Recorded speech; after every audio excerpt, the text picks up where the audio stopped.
When I was little, my mother would fill with it my sandwiches for our road trips, and as soon as I was a bit older, it was one of the first recipes I tried. It can be enriched in 1,000 different ways, but the simplest is always the best. College students, beginner cooks, let's start from the basics today. Let's prepare a frittata.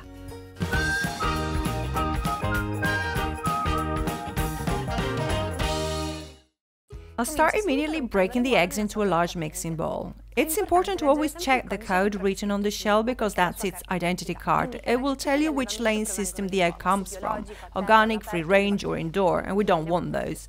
The 0 at the beginning of the code tells you that it's organic.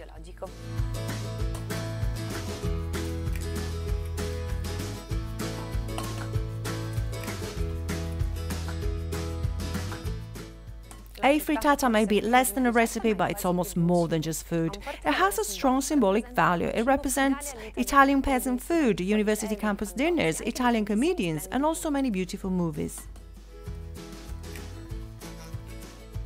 I'll start beating the eggs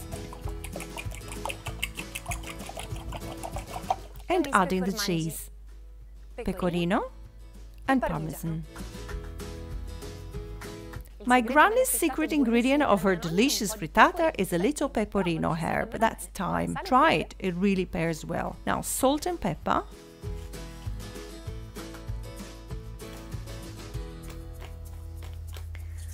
And let's beat them again.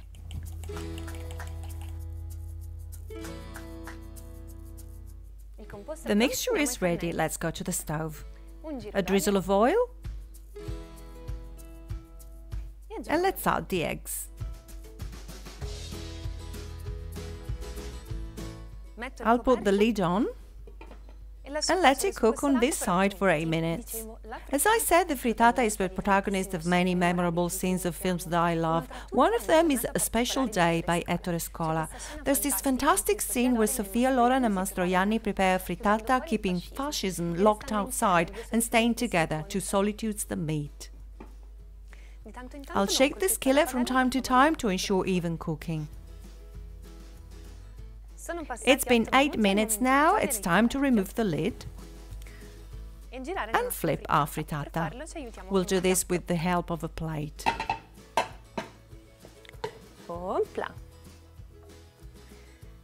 I'll put it back into the skillet and let it cook for another 8 minutes, this time without the lid.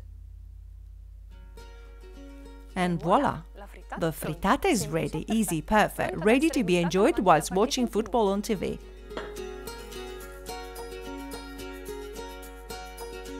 No, come on, sit down and set the table.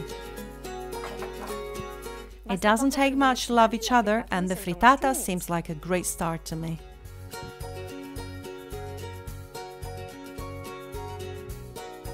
Buon appétit!